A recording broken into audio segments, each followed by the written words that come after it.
आप देख रहे हैं भवानी टाइम्स। बोध गया स्थित महाबोधि महाविहार प्रबंधन अधिनियम 1949 को रद्द कर इस स्थल का पूरी तरह से नियंत्रण बौद्ध समुदाय को सौंपने और इसे ब्राह्मण महंतों के कब्जे से मुक्त करने की मांग को लेकर पिछले कई वर्षों से एक मजबूत आंदोलन चल रहा है। इस आंदोलन की दिशा में पूज्य भंते अनागरिक धम्मपाल और पूज्य भंते सुरई ससाई के नेतृत्व में लगातार संघर्ष जारी है। 20 फरवरी से बोध गया में भंते विनाचार्य और हजारों बौद्ध भिक्षुओं ने उपवास शुरू किया, जो इस आंदोलन का अहम हिस्सा है। इसके अतिरिक्त देश भर में चरणबद्ध तरीके से इस आंदोलन का विस्तार हो रहा है। बोध गया में पवित्र बोधि वृक्ष स्थित है, जिसके नीचे महात्मा गौतम बुद्ध ने ज्ञान प्राप्त किया था। यह स्थल बौद्धों के लिए अत्यंत पवित्र है, लेकिन महाविहार का प्रबंधन बौद्ध समुदाय के हाथों में नहीं है। महाबोधि महाविहार का निर्माण 3री शताब्दी ईसा पूर्व में सम्राट अशोक द्वारा कराया गया था और इसका ऐतिहासिक और धार्मिक महत्व बहुत अधिक है। इसके नियंत्रण की जिम्मेदारी आज तक बौद्धों के पास नहीं है। इस मुद्दे को लेकर डॉक्टर बाबा साहेब आंबेडकर स्मारक समिति के अध्यक्ष भदंत आर्य नागार्जुन सुरेई ससाई 1992 से संघर्षरत हैं। इसी तरह के आंदोलन गोंदिया शहर में भी हो रहे हैं, जहां 22 तारीख को महाबोधि महाविहार मुक्ति आंदोलन समिति ने भीमनगर से शांतिपूर्वक आंदोलन की शुरुआत की। इस दौरान बौद्ध उपासक उपासिकाओं ने शहर में मार्च किया और अंततः जिला प्रशासन की ओर से उनकी मांगों को केंद्र सरकार तक पहुंचाने का आश्वासन दिया। यह आंदोलन इस बात का प्रतीक है कि बौद्ध समुदाय अपने ऐतिहासिक और धार्मिक अधिकारों को प्राप्त करने के लिए लगातार संघर्ष कर रहा है और यह संघर्ष आगे भी जारी रहेगा जब तक कि महाबोधि महाविहार का प्रबंधन पूरी तरह से बौद्धों को सौंपा नहीं जाता।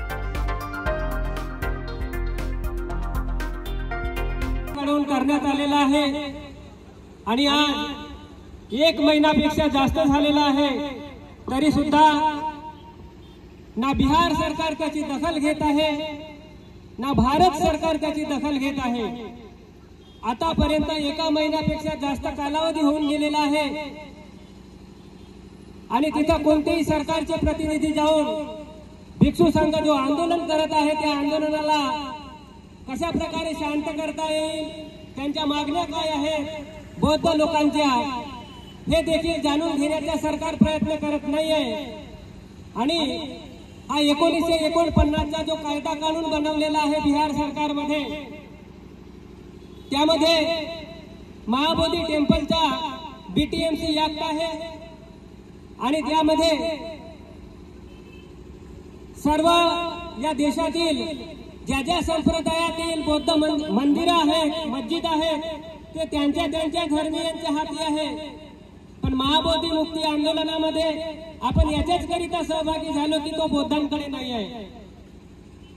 आणि ती जी कमिटी बनलेली आहे त्या कमिटीमध्ये फक्त 4च बौद्ध समाजाचे राहतील, 4 ब्राह्मण राहतील आणि जो जिल्ह्याचा कलेक्टर राहील तो जर हिंदू असेल तर तो अध्यक्ष राहील, नाहीतर बाकीचे 4 मधून कोणीतरी अध्यक्ष राहील। असे 5 लोक हिंदू आणि 4 बौद्ध मिळून 9 लोकांची कमिटी बनलेली आहे। आणि त्या कमिटीमध्ये जे बौद्ध भिक्षू 4 घेण्यात आलेले आहेत ते सुद्धा मनुवादी आहेत, ते सुद्धा बौद्ध धर्मीय नाही आहे। चिवर घालल्याने कोणी बुद्ध होत नाही अशा प्रकारे त्या लोकांनी दाखवून दिलेला आहे। आणि त्या ठिकाणी मग आपल्या महाबोधी मंदिरावरती यांनी बेकायदेशीररित्या अतिक्रमण केलेलं आहे। या अतिक्रमणाला हटवण्यासाठी संपूर्ण भारतामध्ये बौद्ध समाजाच्याकडून आंदोलन आणि धरणे आंदोलन मोर्चे होत आहेत, तरी सुद्धा 1 महिन्यापेक्षा जास्त कालावधी झालेला आहे आणि सरकार तिथं दखल घेत नाही आहे। याच्याकरिता आपण आजचा हा गोंदिया जिल्ह्यामध्ये संपूर्ण बौद्ध समाजाच्या वतीने आणि भिक्षू संघाच्या नेतृत्वाखाली हा मोर्चा काढण्यात आलेला आहे। आपण या मोर्चाच्या माध्यमातून, या शांती मोर्चाच्या माध्यमातून भारत सरकार आणि बिहार सरकारला आपण सांगण्यासाठी आलेलो आहे की तो जो ऍक्ट आहे तो रद्द करण्यात यावा आणि महाबोधी महाविहार हा बौद्धांच्या हाती देण्यात यावा। आम्ही सक्षम आहोत आपला बौद्ध विहार चालवण्यासाठी। सर्व श्रद्धावान उपासक उपासिकांनी यामध्ये सहभागी झालेले आहात त्याच्याकरिता तुमच्या सर्वांच्यासाठी मी साधुवाद देतो। पण तरी सुद्धा या गोंदिया जिल्ह्यामध्ये गोंदिया नगरामध्ये आपण एवढेच बोलता आहोत काय याचा प्रश्न मला पडला आज। व्हायला पाहिजे त्या प्रकारे काही समाधानकारक लोक सहभागी झालेले नाही आहेत। आपले आई मरेल किंवा बाप मरत असेल तर आता अशी श्रद्धा उत्पन्न केली की आपण ते जे हड्डी असते ज्याला अस्थि धातू म्हणतो आपण ते बुद्धगयाला घेऊन जातात। एवढा मोठा श्रद्धेचं स्थान आहे। पण हे जाणाऱ्या लोकांपैकी सुद्धा या रॅलीमध्ये मला दिसत नाही आहेत। ही आपल्या अस्मितेची लढाई आहे, आपल्या स्वाभिमानाची लढाई आहे। आणि म्हणून नारा लावण्यात आला निकलो बहार मकानो से जंग लढो बैमानो से। आता बैमानासोबत जंग लढायची की आपल्याच लोकांसोबत जंग लढायची हा मला प्रश्न पडला या ठिकाणी। एवढ्या उन्हातानामध्ये आपण सर्वांनी सहकार्य केला भिक्षू संघाला उपासक उपासिकांनी त्याच्यासाठी मी तुम्हाला साधुवाद देतो। पण जे आले नाही त्यांच्या काय या ठिकाणी एकदा दाखवायची होती। समाजाच्या धर्माच्या नावाखाली सर्व लोक आपापल्या धर्माचे लोक एकत्रित येतात आणि आता बौद्ध समाज एकत्रित येण्याची पाळी आली तरी ते दुःख घरी बसून आहेत। तर याचाच मला थोडा दुःख वाटत आहे। पण असो काही का असेना आमची कालची मेहनत सफल झाली असं मी मानतो। एवढ्या मोठ्या संख्येने आपण एवढ्या उन्हातानामध्ये आम्हाला सहकार्य करण्यासाठी बौद्ध समाजातील उपासक उपासिका आणि हे खरे श्रद्धावान उपासक उपासिका आहेत ते उन्हाची पर्वा न करता या ठिकाणी आपण सगळे उपस्थित झाले।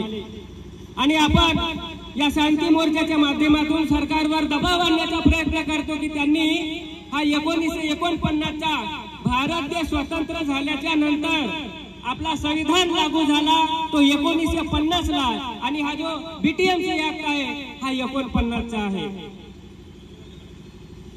आणि हा इंग्रज सरकारचा कानून असल्यामुळे याला रद्द करण्यात यावा अशी आपली सर्वांची मागणी आहे आणि याच्याकरिताच हा मोर्चा काढण्यात आला आहे। या माध्यमातून सरकारचे जेवढे काही लोक असतील आणि ते ऐकत असतील किंवा शूटिंग वगैरे करत असतील तर त्यांना माझं सांगणं आहे की लवकरात लवकर त्या महाबोधी महाविहाराच्या साठी जो आंदोलन करण्यात येत आहे बौद्ध भिक्षू तिथं उपोषण करत आहेत त्यांचा तो लवकरात लवकर सॉल्व करण्यात यावा आणि बीटीएमसी रद्द करून तो बौद्धांच्या हाती देण्यात यावा। बौद्धांची धरोहर आहे आम्ही सांभाळण्यासाठी सक्षम आहोत एवढेच बोलतो मी। तुम्ही सक्सेस करून दाखवला आता एवढ्याने होणार नाही हे लक्षात ठेवा। कारण कुठलीही वस्तू आजपर्यंतचा हा तुमचा नागवंशीयांचा इतिहास आहे। तुमचा नागवंशीयांचा इतिहास आहे की तुम्हाला कुठलीही वस्तू किंवा कुठलीही गोष्ट सहज भेटलेली नाही। त्यासाठी संघर्ष करावा लागला, पाण्यासाठी संघर्ष केला। बोधिसत्व चरित्र डॉ. आंबेडकरांनी मार्चचा सत्याग्रह तुम्हाला आठवतो। हा सत्याग्रह कशासाठी केला तर पाण्यासाठी केला। पाणी काही निसर्गाची देण आहे आणि निसर्गाची देण असताना सुद्धा तुम्हाला येथील मनोवादी लोकांनी पंडित ज्याला आपण ब्राह्मण म्हणतो शेंडीवाले म्हणतो या शेंडीवाल्याने तुम्हाला हात लावू दिला नाही। डुकराला कुत्र्याला मांजराला जनावराला पाणी पिता येत होतं पण तुम्हाला पाणी मिळालं नाही। मग पाण्यासाठी संघर्ष केला सत्य आहे। तुम्हाला एवढी जाणीव आहे तुम्ही इतिहास वाचला गाणे वाहिले गाणे म्हणता परंतु हृदयावर हात ठेवून स्वतःला विचारा की खरोखरच त्या महामानवाने त्या बोधिसत्वाने तुमच्यासाठी जीवाचं रान केलं त्या महामानवाच्या त्या तत्वाला अनुसरून तुम्ही जीवन जगता का? तुम्ही इथं बसलेले लोक सगळे जगतात मला असं माहित आहे कारण तुम्ही पक्के आहात हे निश्चित आहे। तरीही स्वतःला विचारा की बाबासाहेब आंबेडकरांनी जे आपल्याला तत्वज्ञान शिकवलं जे धम्म दिला त्या धम्माचं आपण अनुकरण करतो हे सत्य आहे। मग जशा प्रकारे संघर्ष करायचा संघर्ष केल्याशिवाय आपल्याला काही मिळत नाही। बाबासाहेब आंबेडकरांनी संघर्ष केला आपल्या वाडवडिलांच्या गळ्यातील मडकं आणि झाडू काढून घेतला। कोणी बांधला रे? मनोवाद्यांनी बांधला ना। मग मनुवाद्यांना त्या विहारातून आपल्याला खेदाडायचं आहे, बाहेर काढायचं आहे. अरे तुम्ही एक फूट तुम्ही इथे घर बांधता, 1 फूट जागा सोडत नाही, तुम्ही अर्धा फूट जागा सोडत नाही, भिंतीला भिंत चिटकून बांधता. अरे आपली जी अस्मिता आहे, स्वतःचं हक्काचं घर आहे, स्वतःचं विहार आहे. आणि त्या दिवशी एक महाराज म्हणत होता, तुम्ही सगळ्यांनी ट्रीटमेंट ऐकलेलं आहे त्या टकल्याचं, की हे विहार महाबोधी विहार हे बौद्धांचं नाही, सम्राट राजा अशोकाने बांधलेलं नाही. सम्राट राजा अशोक हा बौद्ध धर्मीय नव्हता, त्या चिवत्याला माहित नाही, त्यांनी इतिहास वाचलेला नाही. सम्राट राजा अशोक हा बौद्ध धर्मीय होता आणि त्यांनी 84,000 बुद्ध विहार या भारत देशामध्ये बांधले, या जम्मूद्वीपामध्ये बांधले. मग 84,000 बुद्ध विहार बांधले, याचा इतिहास आहे, याचा पुरावा आहे. मग हा पुरावा असताना आज वर्तमान काळामध्ये अनेक बुद्ध विहार तर हस्तगत केली, मनुवाद्यांनी त्यांचे देव मानले. आणि तुम्ही लोक, बरेच लोक दिवाळीच्या दिवशी दिवे घरामध्ये लावतात. दुःख वाटतं, मला खेद वाटतो. असं का? अरे दसऱ्याच्या दिवशी सोनं वाहता, दुःख वाटतं मला. रंगपंचमीच्या आता रंगपंचमी गेली, रंगपंचमी दिवशी तुम्ही रंग खेळता, दुःख वाटतं, खेद वाटतो. या माझा समाज कोणत्या दिशेने चाललेला आहे? जायचं नाही बरं मावल्यानो, कुठे चाललं? थांबा दोरा, सुट्टी व्हायची आहे, तिकडं नाही जायचं, उन्हात तापायचंय. आम्ही उन्हात आहो ना, आमच्या डोक्यावर केस आहे का? पहा, आम्हाला ऊन नाही लागत, जीव गेला तर डर तर आहे. आणि एवढ्या लवकर घाबरायचं नाही. अभी तो ये अंगड़ाई है, अभी तो ये अंगड़ाई है, और लड़ाई है, और लड़ाई है. जेवले नाही का? आवाज ये होईना बघ. म्हणून मला म्हणायचं आहे की बघा, आज वर्तमान काळामध्ये प्रत्येक, कारण पंडितजीने सांगितलं, अनेक वेळा तुम्ही सोशल मीडियाच्या माध्यमातून ऐकलेलं आहे, म्हणून मला त्यांचे मंदिर आहे, त्यांच्या ताब्यात आहे. परंतु हे आपलं हक्काचं आहे, ते आपल्याला मिळवायचं आहे. मिळवायचं आहे की नाही? मिळायला पाहिजे की नाही? लढाई करायची की नाही? तुम्ही तयार आहात? आखिरी सांस तक, आखिरी दम तक लड़ेंगे, पक्का? आवाज दो, हम एक हैं, हम एक हैं. मुक्त करो, ना बेबी विहार मुक्त करो, ना बेबी विहार मुक्त करो, टीएमसी रद्द करो. बघा, आता एवढ्यानं होणार नाही. भविष्यात आपल्याला आपल्या गोंदिया शहरापासून आज एवढे जुळले, याच्यापेक्षा डबल पाहिजे.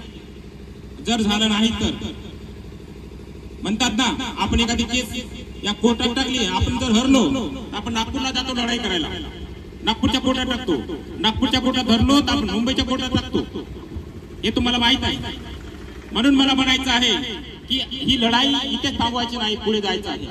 आणि जोपर्यंत ते मिळणार नाही, महाबोधी बुद्ध विहार हे मुक्त होणार नाही, तोपर्यंत आपल्याला लढाई लढायची आहे. आणि त्यासाठी तुमचं योगदान, तुमची साथ हवी आहे.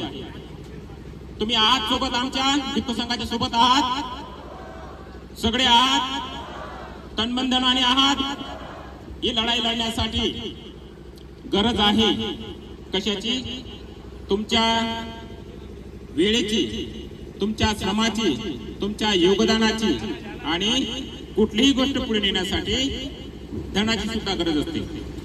आता तिथे भिक्खू संघ 12 फेब्रुवारी पासून बुद्धगयेला आहे.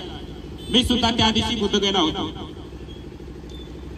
बुद्धगयेला फेब्रुवारी महिन्यात मी गेलो. जेव्हा तिची मॅनेजमेंट पाहिलं आणि त्यानंतर मी परत आलो.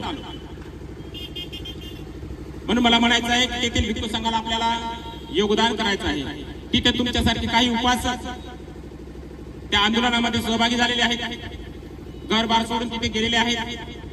त्यांच्या जेवणाची, त्यांच्या राहण्याची व्यवस्था करायची आहे.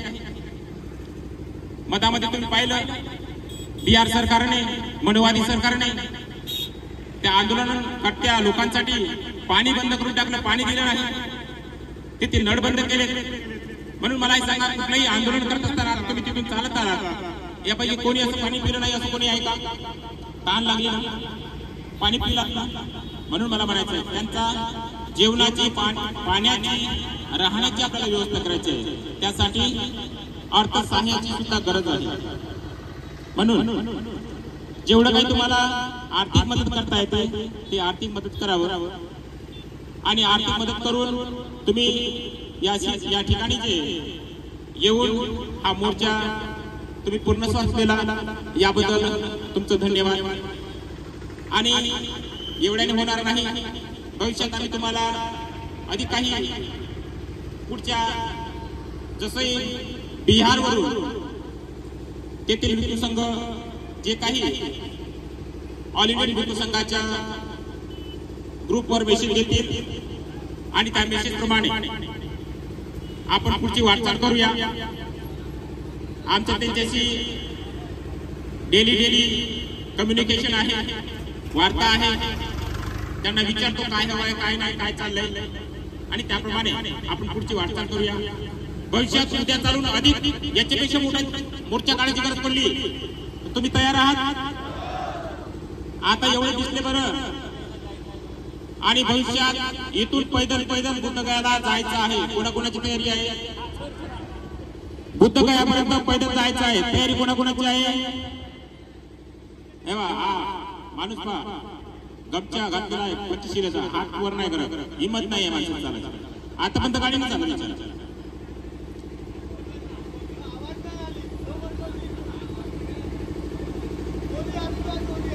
चला साधू. तर भविष्यात आपल्याला या भिक्खू संघाच्या नेतृत्वात गोंदियापासून असे फलक येऊन गोंदिया जिल्हा महाराष्ट्र लॉंग मार्च करायचं आहे बुद्धगयापर्यंत. तुम्ही तयार आहात? पहा बरं, नाहीतर म्हणाल. ओके, तर तुमचं खूप धन्यवाद, खूप धन्यवाद.